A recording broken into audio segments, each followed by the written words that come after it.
Hello, listeners. Kathy Lawless, Life Story Curator, bringing you the podcast series, How Did I Get Here? A series of interviews designed for people just starting out in their careers, people in transition, or possibly feeling stuck, and giving them access to the stories of people who have been there, done that, so that they might be inspired with some new ideas, or maybe just comforted knowing they are not alone, that everybody starts somewhere and everybody goes through times of transition and times when they feel stuck. Today, I'm very excited to be interviewing Christina Valenzuela. Welcome, Christina. Thank you, Kathy. And I always love a fellow podcast interviewee, in this case, Jamie Walsh. When I meet someone and get to know their story, then they introduce me to someone else they think I should know. And that is the case here with Christina. So she and I chatted, about a month ago, and it was scheduled for a half hour. I think it went an hour, maybe an hour and a half. So we found we had so much in common and so many interesting topics. So very excited to bring her story. So Christina is the owner of Pearl and Thistle, which is fertility and cycle education. And so she will tell us more about that in just a bit. But first, as you know, listeners, love to start with the icebreaker questions. So Christina, tell us where you grew up, how many kids in your family, where you were in the birth order, and how you think all of that kind of shaped you as an adult. Sure. So I'm a Midwestern girl at heart. I now live on the East Coast, but I was born in Wisconsin and I grew up in Indiana and Illinois. I have two younger sisters, so I'm the oldest of three girls. I definitely think birth order influences a lot of our personality. You know, the oldest child is always the one who's supposed to be responsible and set a good example. And so you kind of put a lot of burdens on yourself to be a good example and to kind of take on some responsibilities, even when your parents don't ask you to, because then you like to say, well, I'm the big sister. So I have a little clout here. You extend your power of authority a little bit more than that's right. I think so. Yeah. I mean, maybe my inherent personality kind of lent itself to that as well. But, I think my upbringing, I grew up in a very supportive, warm, loving family. We're all very close. I mean, I got to see both of my sisters I got to talk to one of my sisters over Christmas. We couldn't actually travel, but then the other one came to visit. And so we're in contact all the time, and we have a good relationship. So I definitely feel supported in my family life, which is nice. So what's the age difference between the three of you? We're all just 2 years apart. So it's 2 years between me and my middle sister, and then another 2 years after that. So we're very close in age. Oh, okay. I have two sisters. I'm in the middle. And okay. Three of us in 3 years. So so you're even closer. Oh my gosh. Yeah, that's pretty fun. But so being the middle, I got to see the older sister and how she asserted her authority, but also with us as the youngsters, right? But also with the parents, right? And got to see what battles she chose to fight, and then decided what I would like to do next, I'm the rule follower. I was going to say, were you the peacemaker between your two other sisters? Absolutely. Absolutely. That's what my middle sister, she's the peacemaker. Yeah. Well, and my sisters are kind of unique because I said 3 years, and it's 3 years to the day because they're born on the same day, 3 days, 3 years apart. So my oldest sister always said that my youngest sister spoiled her third birthday and everyone since then. But now that we're older, I think she celebrates that. But on occasion, she'll bring that up every once in a while. So. We love our sisters. Yeah, love my sisters to death. So what kind of activities did you participate in as a youngster? Oh, as a kid, I mean, I lived in Indiana, so I was on the basketball team because who wasn't on the basketball team? I don't have an athletic bone in my body, but I was on the basketball team. But I guess back then everybody's kind of the same height, right? Kids at that age. Yeah, no, I mean, I remember my first basketball kind of clinic. We went, and I can't remember if it was kindergarten or first grade, and they actually modified the rules of the game so that if you hit the rim of the basket, you got a point, because it was so hard for them to get the ball up there. And was the rim lower, or did they have it at the stand? Oh, it was definitely low. So the bars were really low for this. That's right. Everybody really wanted to play basketball. That's what we were doing. I was not a really athletic kid by nature. I did a couple dance classes and things, but my preference was more music. So I play piano. And then when I got older, I did theater in high school. And so those were the arts were kind of more my comfort zone than the sports. Okay. Introvert or extrovert? Extrovert. Yep. Oh, like off the charts or just solid? Yeah, I think pretty far off the charts. Yeah, COVID has been hard. It's getting my extrovert fix. I mean, I went to the mall, I think for the first time maybe in August to do a little bit of shopping, and it was like I was high. I was like, there's people. I'm like, I am so excited and energized right now. I almost cried in the middle of the mall because I was so happy. So any of you extroverts out there that are struggling, I am with you. My older sister, same thing, off the charts, extrovert. And I'm wondering if Huh. that's an older child or an older sibling trait as Interesting. well. So Yeah. much. I love that question because I've learned so much and see so much now when you start looking at people and how that shapes them. It totally shapes them in terms of their kind of how they came into the world and what their role was, etc. So Absolutely. okay, so on the fun meter scale of 1 to 5, 1 being couch potato and 5 being life of the party, where do you put yourself?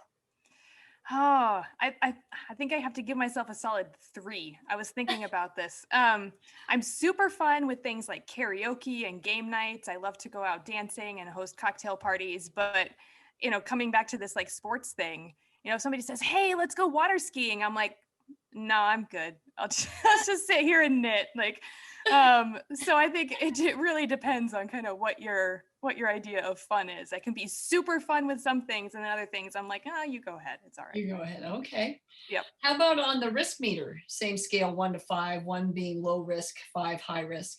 Where do you put yourself? I think I'm actually a very risk averse person, and I'm afraid that I'm going to contradict myself in this podcast. But if I think about it, I've had people tell me that I'm a risk taker and that I'm just not afraid to do things, and I think that's just an external perception.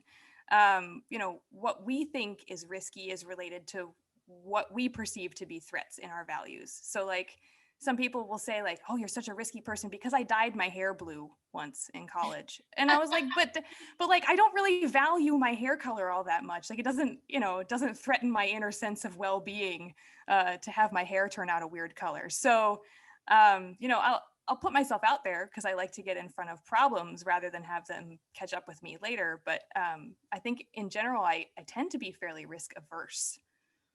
That's such an interesting topic you bring up about our own value system. I wonder if I should ask the question, what do others think your risk level is?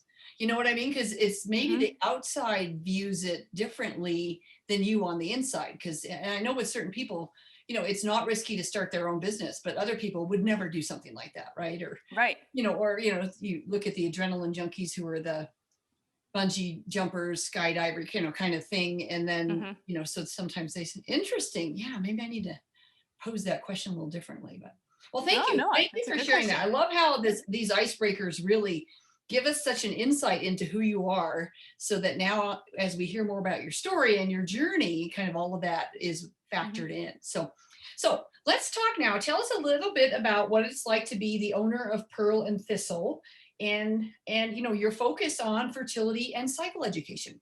Yeah, so I'm a business of one. I never thought I would be a business owner, but here I am.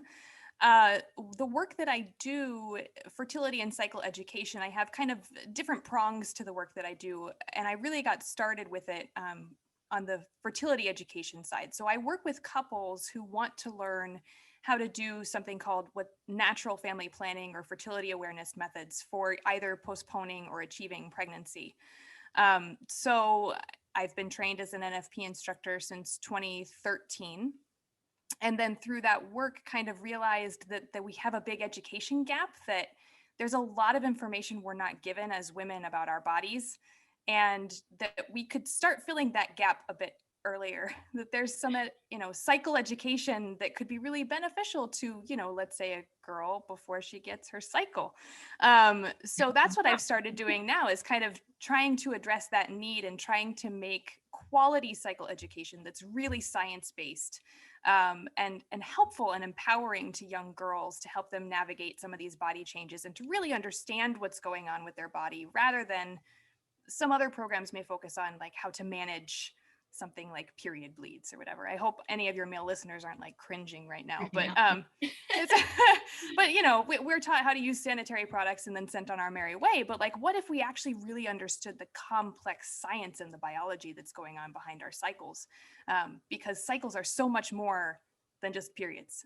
So I'll leave it at that. That's maybe a little bit of a teaser, but so that's the education part of my business. And then I also do speaking gigs. I talk about body literacy is the term that I like, learning to read the signs of our body and to appreciate and respect the work that our body does. So that would be the other side, is just kind of showing up at women's groups or young adult groups and trying to talk to them about the importance of understanding these things about our bodies. Wow. It's such an awkward stage as a teenager, right? So much is changing.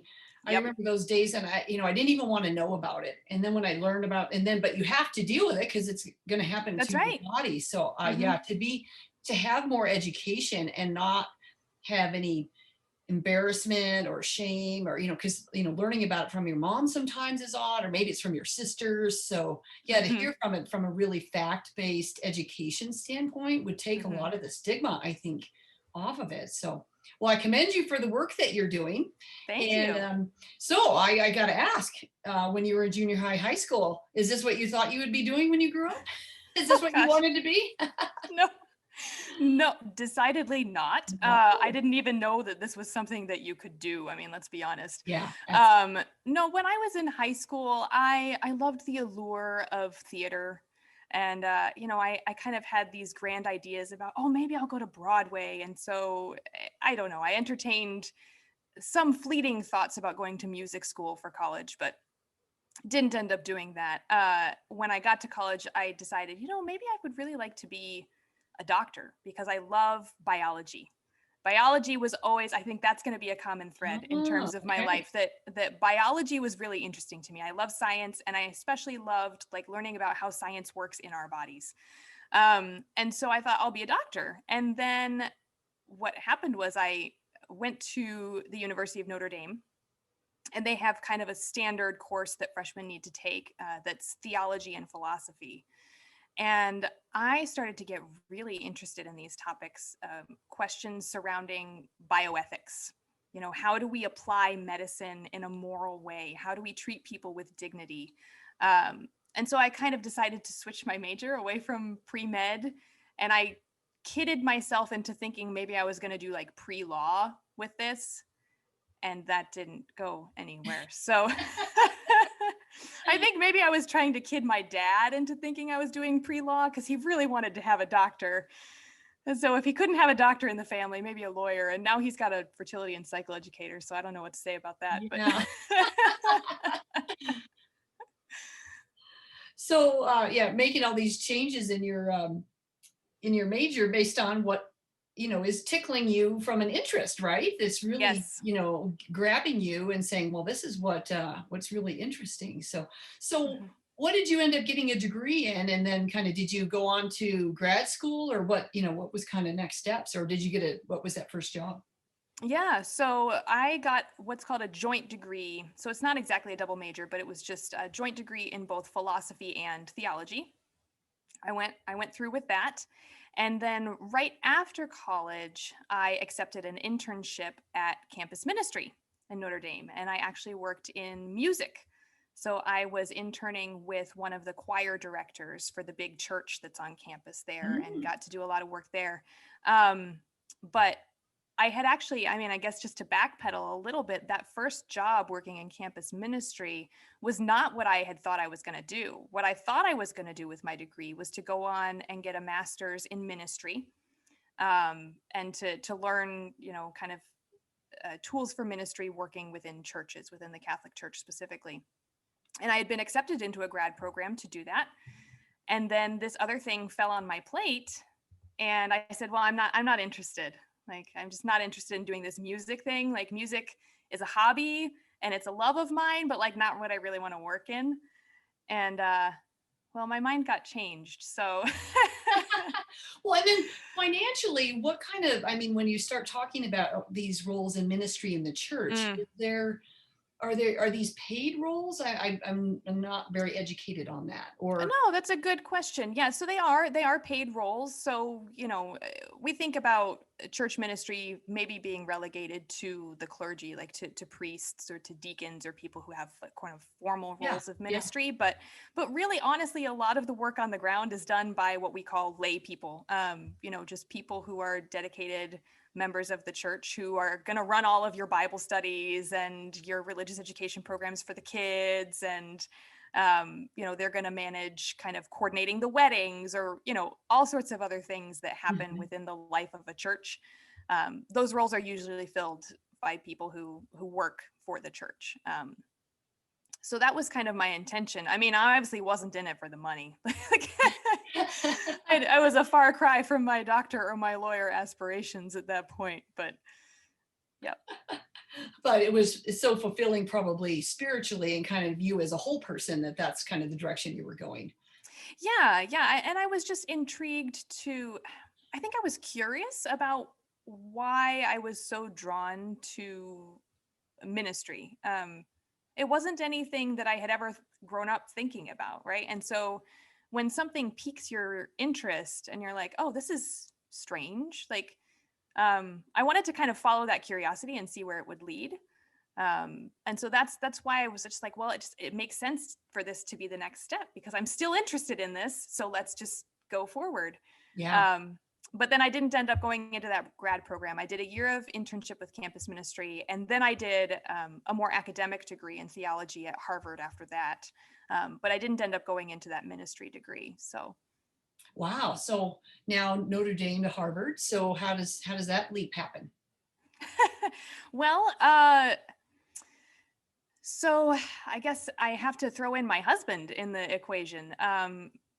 When I took the internship to stay at Notre Dame for one more year, I was single at the time and I was not interested in dating anybody.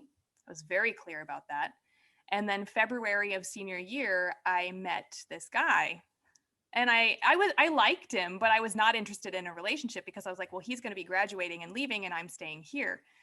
Turns out he was staying for a fifth year, that he was doing a dual degree program that had him staying for 5 years. So he was also staying for one more year. Oh, imagine that. Interesting. Both staying for a year. Exactly. So anyway, so we started dating at that point towards the end of senior year, and then 2 summers later ended up getting married. And at that point, though, he was going to do his PhD in mechanical engineering, and I was thinking about a master's in theology, and we thought, where on earth are we going to find a school where we can both go and I can do theology and he can do the engineering that he wants to do? And so we had pairs of schools kind of around the country, and it just so happened that Harvard and MIT are right down the street from each other, and they both had spots for us. So we did it. So we moved to Boston and started our life here. Yeah. Well, and I love how you say, and it just so happens, getting into those two schools, not so easy, right? But it just so happens they had spot for it. Right. Yes. Yes, that's kind. Yeah. Okay, so obviously there's some brains in this family. Thank you. That's sweet. Yeah. I'll give my husband the credit for sure. Yeah. Ah, okay, so now you're on to your grad school at Harvard, hmm and he's at MIT. So was there were you working then to supplement income and stuff? I mean, I'm thinking both of you are Yeah. full time probably, and then how did you support yourselves? That's a pretty big nut. It was, yeah. So the way that MIT works, it was nice because he basically went straight into research. They get picked up by a research lab and then they get paid to do research as students. Yeah, So that part was covered. Great. In terms of me, I actually, we moved to Boston and I got a phone call not 2 months later from a friend that I had known from Notre Dame who was doing church ministry in a parish outside of Boston. And she said, I need a piano player. I'm running this children's choir and I can't do it all by myself. What do you think? Can you come on out to this parish and can you help me out with this children's choir? So here's the music thing again, right? That's It my keeps other calling thread. you. It It keeps keeps calling you. coming. Yeah. So I said, yes, absolutely. I need a few extra dollars every week. So I started working at that parish. And then what happened was after I graduated, it was a 2-year program for me. And I decided not to pursue a PhD right away for various reasons. And I went to the pastor of that parish when I graduated. And I said, look, like, um, I don't have paid insurance anymore through my degree program. We have a baby now that was in the mix. And so I basically just begged him for a job. I said, look, like I'm a jack of all trades when it comes to doing things around here. Like I can keep doing music. I could run an adult group. I could whatever. And so he said, I have a group of high schoolers. I need somebody to teach our high school classes. And so he gave me a pity job. I mean, it was so nice of him. I mean, he looked at this young struggling couple with a baby and here I was just begging for a job and he's like, "Sure, I can give you employment." And so it was very kind of him, actually, incredibly kind of him. And I accepted that eagerly because I would take anything we could get. And so I stayed on at that parish for a couple of years. Well, my husband was still finishing up. And then, I can just keep going. Then I worked at campus ministry for MIT because they needed somebody there. And yeah, so So this ministry piece just continues. just And keeps again, going. I Mhm. always thought, I guess the ministry was, if you went in, you would, as women, I thought you could only go in if you became a nun, and therefore you weren't married and have a family and Right, all of right. Yeah. that. And yeah, anyway, so learning so much about the roles and the jobs and the work that needs to be done. Because you're right, there's all that Oh my that gosh. happens behind the scenes, or I guess it's probably more the scenes, right, than the public, Hmm. very, service side of it. So Yeah, interesting. absolutely. Okay. Yeah. So ministry kept calling, Yep. music kept calling. Hmm. Where next? Well, so I think the big piece was getting trained as a family planning instructor. So I wanted to use a natural method of family planning. And what happened was I went in after I had my first baby. I went into my 6-week follow up, as you do, and I talked with the nurse practitioner. And I said, I've been doing this thing. I've been charting my fertility. I've been using this symptothermal method. And these may be totally words that your listeners don't understand yet, but I invite you to learn more. Yeah. And I said, so where can I learn how to do this now that I've had a baby? And like, where can I get some better training for this? And she looked at me like I had grown a second head or something. And unfortunately, the conversation just went south from there. She thought that I don't know what she thought I was trying to do. I was just trying to ask for help. And she ended up throwing me out of her office. Oh, wow. This sounds a little dramatic, but she actually told me, she said, well, when you end up pregnant again in 3 months, don't call me because I won't see you again as a patient. Wow. And I thought, oh, wow. And I cried myself. I like hopped on the T. I got on the train to go back home. I was just crying like on public transit. I was heartbroken. And I even had gone to my parish priest and said, do you know of anybody who does this ministry? And he said, unfortunately, I don't know. I don't know anything about it. He's like, I don't do family planning. Yeah. Um, And yet this is what the church, kind of promotes, right? encourages. Yeah. Yeah, But encourages. without the And education, that's interesting. Okay. I know. So, well, here's where my thing comes in. So I thought Mhm. to myself, I said, if this is what the church wants to encourage and we want to support people in this, we need to do a better job of getting people educated and making these resources available. And it quickly became apparent to me that this was a role for the lay people. That like priests, I mean, they have a lot of stuff on their plate. And to be perfectly frank, like family planning conversations are not their cup of tea. They really don't want to be sitting down and talking to couples about this stuff. But they need to know what the resources are and they need to have resources to give people. And so I started looking into it. I was able to find an instructor and she was incredible, just a really, really devoted, wonderful woman who is now a very good friend of mine. And she told me, she said, we are going to be training some more instructors. Why don't you come on down? And I thought, yes, I am going to be a part of the solution. Like, I am going to join her and I'm going to make sure that other people have access to this. And so I went back to my priest and I was like, so I want to do this training program, but I don't have any money. So how about if we strike a deal? How about if you pay for my training program, I will offer this for free in your parish. And he's like, sure, great, let's do it. Wow. So Well, great proposal, right? I mean, I what know. and knowing what you want, Mhm. going to the decision maker and pitching it, and there's something in it for them, and there's something in it for you. So, wow, Yeah. okay. Yeah. So that's So how it's I kind of a got risky trained. move there, by the way. I think that's on the 5 on the meter. Yeah, maybe we should keep a track of this. What were the Yeah, risky moves that Christina? Yeah. because your other you called a pity ask for a job, but in a way, you were also pitching yourself, right? Yeah, absolutely. Like, I'm here. Please give me money. Like, Yeah. yeah, I guess it doesn't hurt to ask. And that's the other thing too is, you develop relationships with people along the way. And if somebody's starting out in business and they really don't know how to go about it, follow your intuition and just say, like, who are the people that I trust have my best interest at heart? Who are the people that I feel like I can be vulnerable with? And just ask them for help, because you could get pleasantly surprised. I was ready for him to say no, but he didn't. But he So said that worked out yes, in my yeah. favor. Yeah. Well, and I wonder how many stories there would be if I asked that question.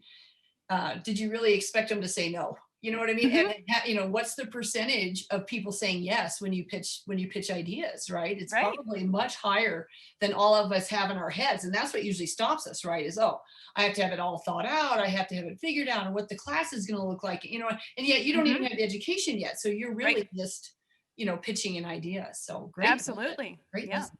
So you go and you get certain. Is this a certification then, or Mhm. what kind of Yep. program? Yep. Yeah. It's a certification. So you go through just kind of extensive kind of on-site training, just learning the basics of the science and everything and the practices. And you go through classes, and then you go through an extended kind of period of practicum where you're supervised by somebody else. So you take on a certain number of couples and coach them, and you get feedback from your supervisor. And so after a certain number of successful supervision classes, then you're certified. So yeah, I think the And what process. institution has this program? What is it through a ministry, or is it through a university or a medical? So the one that I did specifically at the time was through the Archdiocese of Boston. So the Catholic offices for Boston had a program at the time where they would train in a particular method called Boston Crosscheck. But there are actually lots of different methods out there, and some of them are trained through universities. So the Marquette University, through their nursing school, they actually have their own method that they train in. And there's all sorts of other kind of independent research organizations. Creighton University has a method that was developed there. Georgetown has some things that they've developed. So there are universities that are players in this, and there are some kind of freestanding organizations, but mine was just through the church. Actually, they happened to have something, but Yeah, that's not always the case. yeah. So you went from talking to your doctor or a nurse practitioner. I wasn't sure which you said, if it was a Mhm. doctor or a nurse, and that said, basically there's wasn't any education on this. Finding out all these universities offer it, Mhm. church offers. I mean, there's a lot of education out there. You just have to know where to look and be asking the Yeah. question. Huh. Yeah, you have to know where to look. It is, it's not something that we frequently talk about. And so even knowing, like, how do I Google this? Like, Yeah, good point. I'm not entirely sure what I'm looking for here. So yeah, so having that connection with the one woman that I connected with was kind of key. That Yeah. was my in. Yeah. So you complete the program. How long was the program, did you say? Is it 2 years or? I think it was probably about a year and a half from Okay. start to finish. By the time I had wrapped up with all of my couples that I was kind of doing the supervised teaching with. Yeah. Yeah, because you have to have some hands-on experience, right? Before Hmm. they just kind of turn you out and say, go forth. Oh yeah, absolutely. Yeah. You have to prove that you know the material well enough to be able to teach it to somebody else, and you have to prove that you can actually help them successfully navigate their charts before they'll set you loose. So Yeah. And then so you go back to the church that you where you had your sponsor from, right? And That's right. so Yeah. now you're doing it for free for Mm-hmm. Yep. Yep. And one of the kind of pivotal moments, I filed it away at the time. I think it wasn't a turning point for me, but it was something that really struck me. And I've carried it through, and it became a turning point, I think, later on. Was I was working with one woman who herself was a nurse, and she was planning on getting married, and she really wanted to start having a family right away. And so she had come to me saying, can I just learn about this before I get married, because I really want to try to have children. And so we were sitting and talking one day, going through the materials, and she started to cry. And I thought, oh no, what have I done? I'm a horrible teacher. And so I just paused and I said, I'm really sorry if I said something to upset you. Do you want to talk about it? And she said, oh no, it's nothing that you said. It's just that I'm learning so much about the amazing work that my body does. She said, I'm a nurse. I've been through nursing school and I never learned any of this about myself. And I'm just feeling a little angry and kind of betrayed right now.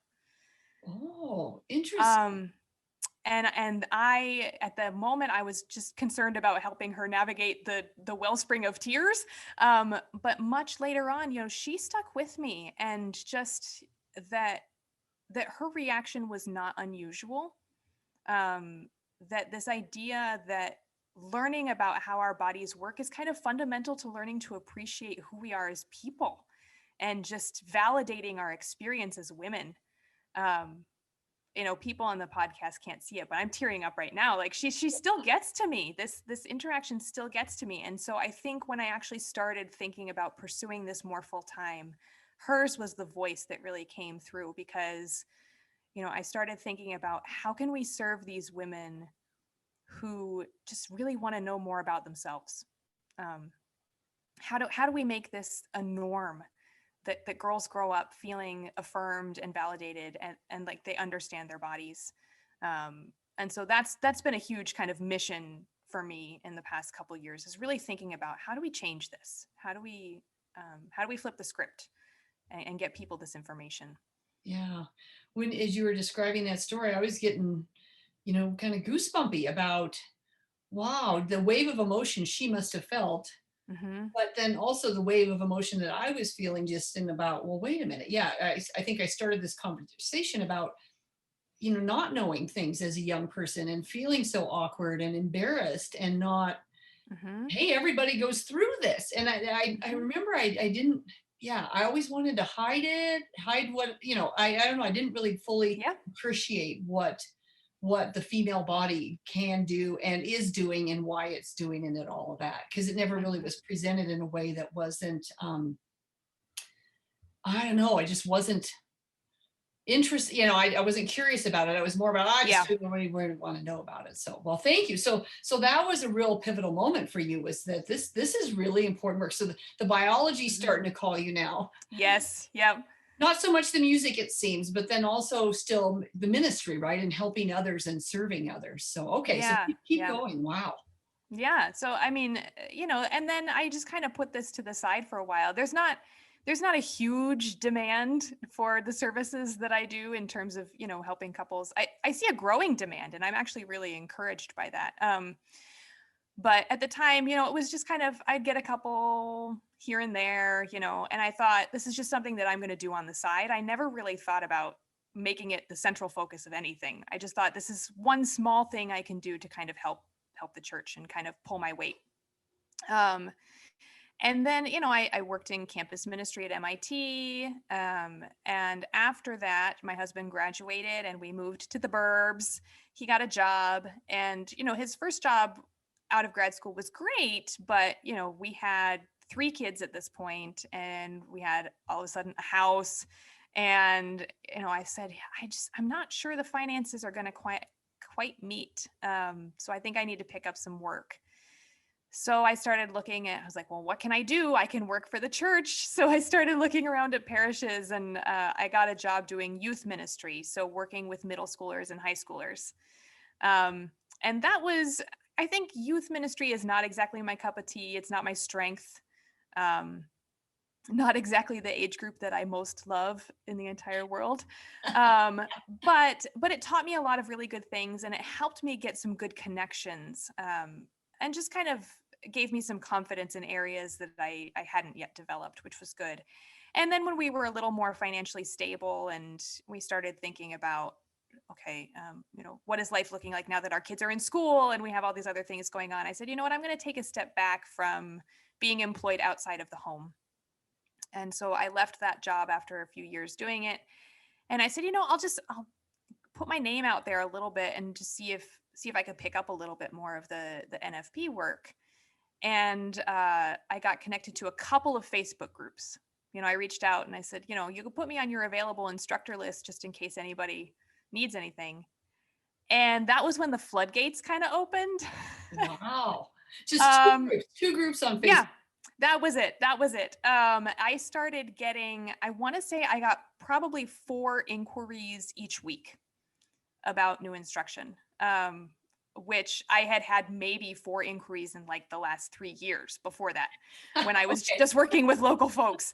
So this is a huge uptick. And I thought, oh my gosh. So then I started to figure out like, well, if there's this much need, I need to figure out how I can pace myself. Like, how many clients can I actually take on? So all of a sudden I had to start thinking about a business, before it had just been like, sure, I'll just take whoever comes. I've got plenty of time. And now I was like, oh no, I cannot take this many people all the time, because you're not just teaching them, you're following up with them through a whole year of like helping them navigate their charts and, doing kind of consultations and checks with them all the time. So I was like, oh boy, I need to get something in place here. So that's when I really just started thinking about it. So I set up a business at that point. I set myself up as an LLC, partly because I didn't know any better, but also because I had a couple of just pings of interest from parishes that needed me to do random things like, can you host a retreat? Can you manage our website? Can you do these other stuff? And I thought, okay, well, if I'm going to do this kind of random consulting work, then I'll just set up an LLC and it should hopefully be fairly easy to navigate. And so that's what I've been doing since. So my first LLC was not Pearl Thistle. I changed my name because now I actually have a public face. And I was like, oh, I should probably think about my business name a little more. So what was your first name? My first name was the Suma Mama. It doesn't even make sense. So So yeah, my theology background, one of my favorite works is the Summa Theologica by St. Thomas Aquinas. And so I had developed kind of an online blogging personality over the years, referencing just this kind of document. And it sounds silly when I say it out loud when I try to explain it. I was like, oh, it's cute. It rhymes, but nobody knew what it meant. And nobody was really supposed to. It was just supposed to be something that I used for my business name, right? And then I started actually developing into what I would consider like a more legitimate business. And I was like, oh, maybe I should think about this a little bit harder. So I'm always playing catch up on the business stuff. I never have a business plan. Maybe I shouldn't admit that, but I don't have one. So well, it sounds like when people are finding you, you don't really need a business plan because if you have more work than you can handle, then that's always a good start for a business plan. yeah, that works. Yeah. First step in the business, get revenue. Exactly. Doing that. So, yep. So now how long have you been, officially then Pearl and Thistle? So I just rebranded in the fall of 2020, actually. So it was, I think, September when I rebranded. Now, did you embark on any business courses, or you mentioned that, you just talk to people that you can be vulnerable with and ask for opinions. So did you just reach out to friends and family that you knew that maybe could coach you, or? That would have been smart, I think. No, I like to pride myself on being like I can self-teach a lot of things. Oh my gosh, that's bad advice. Don't just Google all your business questions. No, so I am a part now. There are some online support groups for people who are in this particular field, just because I kind of straddle this, like, is it healthcare or is it ministry? Like, what is this weird thing that I do? And so there are support groups for people who are in this field, and who more generally are in what we call restorative reproductive health medicine. And so I've had a lot of support from them in terms of just trying to put together business plans and to kind of think about some of the logistics of running a business like this. So I have found them. I have found those groups. It would have been nice to find them sooner. That's for sure. Yeah. Well, sometimes you have to experience the pain um, or the frustration more than once, right? Because you go, you know what, this is what I need, Right. or I need help here. Because you don't even know where you need help on something until all of a sudden you've got, 4 calls a week. And then you're like, Mhm. oh, I need tools like scheduling and calendaring and, different things. Yep. So, Yeah, very exactly. interesting.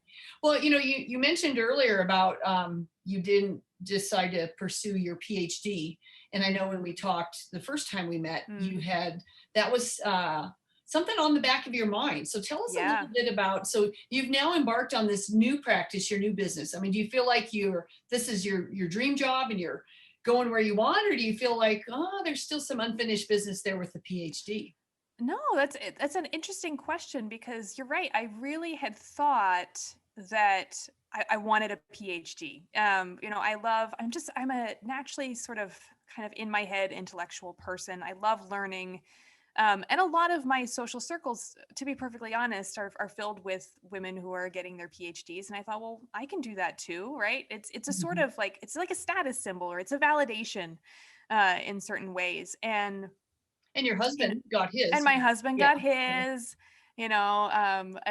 yeah, there's a lot of people around me with many degrees. And so, I think what I realized along the way, when I started expanding my business into doing more of the psychoeducation for girls and kind of developing my own programming, and I started getting contacted by people who were interested in my work and said, could you come, could you, could you do some sessions for us? Could you like train us how to think about offering more support in our parish? Or could you help us think through some of these problems? Actually, people kind of calling me in to do consulting types of work. I thought, oh, this is satisfying.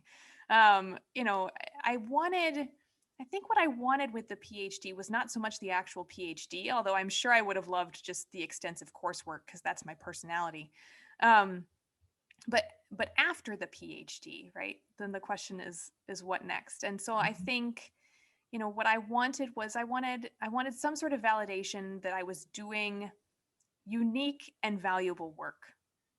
I wanted some sort of validation that I had something to offer. And I wanted to feel like I was an expert in my field. People may want that sometimes. And so, I put the label of PhD on that because I saw that that's, what happened a lot of times, or at least that was my external perception. I know from the inside out that it's a little different. Um, but now I'm realizing that it was kind of a miss wanting, that we think we want some things and we don't realize what we actually wanted out of it. And so what I have now is I have a business where I'm my boss. I love being my own boss. I don't think I would ever trade that ever again. Ever, ever. I was so great. And I get to do things according to my interests and my priorities. And as long as there's people asking me to continue doing this work, then I feel validated. I feel like I have something to offer, and it's intellectually stimulating for me, you know, to have people bring me these problems and to say, how can you help me with this? Or how can we work on this together? And I love it. I absolutely love it. So, at this point, I don't miss the PhD. I think, about all these other little tiny side jobs and opportunities and relationships that I would have missed out on if I had dug in and said, I'm going to do a PhD right away. That have kind of led me to where I am right now. And so, I actually have to thank one of my college mentors. He was actually a Dominican priest. So he belonged to the Order of Preachers. And I asked him, because he was doing his PhD at Notre Dame at the time, I said, should I do a PhD? And his answer was, never, ever do a PhD unless you are convinced you cannot live without one. He said, Oh. He said, Interesting. you have to love it so much, right? That you're just convinced you can't live without it, because otherwise it will crush you and you will resent it. And I thought, that's really dramatic. But at the time I was like, no, I'm not entirely sure that I'm ready to have my soul crushed by a PhD. And every time I thought about it, I would go back to his words and I'd say, okay, am I convinced that I can't live without it? Right. And that answer was always no. So I was like, okay, I'll just do this little check-in with myself. So I guess I won't do the PhD right now. I'll go do this other thing. And that actually served me pretty well, I think, just having that periodic check-in about what Yeah. Father Hover said. I Well, took it to heart. thank you so much for sharing that perspective. And that's what I got when we talked earlier too, was this notion of you really had to, do the deep thinking and deep reflection about why did you want the PhD. It's so Yeah. easy to get caught up in those three letters. Or, Mm-hmm. if you think about sometimes in your career, it's like, oh, I want to, the promotion, and Right. it's the validation. It's the Mm-hmm. validation that we're looking for, right? The validation Mm-hmm. that I'm smart, that I'm successful, that I have good ideas, that I can Mm-hmm. contribute, right? I mean, that's, Mm-hmm. and, PhD kind of gives the world up. That's what this means. Mm-hmm. Um, I but, think too, it's also a question. I like that you bring up promotions too, because it's a question of next steps, right? We kind of grow up thinking that there's a certain script that you follow, right? You graduate from high school, and if your family expects you to go to college, then you go to college. And then after that, if you're in a certain type of family, maybe you go on to your master's degree. And then after that, you do the PhD, because those are the steps. And so if you ever get stuck, you kind of default to, okay, well, what's the next socially acceptable step that I should be making, right? So if I've got my master's degree and I'm capable of doing a PhD, then probably I should go do that. And I'm glad that I had people along the way, and my husband included in that, who kind of affirmed the fact that you don't have to follow the script, that what seems like the logical next step from the outside world, right? What the expectations of your own trajectory should be. You don't have to follow that. You're welcome to follow the path that's in front of you. So don't be afraid to kind of deviate from what the script is. I think yeah, is the message that I've had to learn by doing it. So if anybody out there is kind of considering, should I just follow the next step? Sometimes the answer is just follow the next step, right? And see where it leads. But sometimes the answer is, I'm not entirely sure that I should follow the next step. So then you have to do the hard work of saying, well, what are my other options? yeah. And Well, that's figuring what I that was out. just saying. I almost think it's harder to not follow the next step. Mm-hmm. Because it's not that, like you said, that external view of what should be the next step. So now you have to figure out, well, what is the next step, and what path do I follow? And in your case, you followed a lot of different paths, but there was when you look back on it, there was the theme, or there was the calling, Mm-hmm. and and people inviting you, and and had you not paid attention to those things, if you Right. weren't trying to solve a to find a solution for yourself, your own self, in your life and your family, you wouldn't have Mm-hmm. known that there wasn't information out there. And it's interesting how then that all transpired for you. But Yeah. Yeah. yeah, in corporate, they talk about your career being, up and to the right, and that you're always taking that next expected step, right? It's that Mm-hmm. promotion. And that even if you leave an organization, the next one you should go into, again, up and to the right. You just keep going in that next step. But I love how you Mm-hmm. talk about it in terms of next steps versus up and to the right, because I think next steps is more universally understood Mm. than that up and to the right thing that I've been talking about. So, well, Christina, I just like our first conversation could keep going, but we do need to start wrapping this up. So Yeah. Yeah. when you look back on your career and your life so far and where you're at, Mm-hmm. what do you think has served you best? And it could be a personality trait or a common theme, or what served you best? Mm-hmm. Well, yeah, I was thinking long and hard about this, and I actually think that something that I consider to be a personality flaw, which is I'm kind of impulsive and impatient. So when I get an idea to do something, I I want to do it right away, right? So I'm never going to write a novel. Gosh, it's not going to happen, because that's just going to take a ton of work to like sit down and really thoroughly plot out a novel and to get it done. No, I love projects, and I love just coming up with an idea of a project and just doing it, just implementing it right away. So I'll sit down and I'll map out, I'm a planner. And so I'll get it down, I'll get my idea down, and I'll just do it right away. No hesitation. And, I think if I would have taken some time, if I would have been a little less impatient to get ideas going, I might have talked myself out of some things along the way. And so I think that where I am right now is the result of kind of a lot of impulsive decisions that I made that were well guided. I want to give myself a little bit of credit. Intuition, let's call that intuition. Yeah, we'll call it intuition. Yes, I have honed my intuition well so that my impulsive decisions end up being right. I don't know. That's not the scapegoat. But I think, yeah, I could have talked myself out of a lot of things along the way. And I think I have to be more aware of that like when I get caught up in my head, when that little voice starts to get critical and to tell me that I can't do things, I kind of have to just like block that out and say, no, like I'm passionate about this. I think I can do it. I'm just going to do it. And to follow that a little bit and to lean into that more as, a strength that can carry me through some troubled times rather than seeing it as a flaw. So learning to treat my impatience as something that has actually been a little bit of a gift to myself along the way. And then I think also just good advice from some really loving people. I think just really taking to heart, as I said earlier, trusting that there are people out there who really care for you and they want what's best in your life. And, sometimes they'll say things and you'll say, oh, that's not my vision for myself. Right. But if enough people say it to you, then maybe you should start listening to it. And maybe you should adopt that as part of your internal script. And I've been very blessed with people who are willing to challenge me on some things and to say, I really think that you could do this.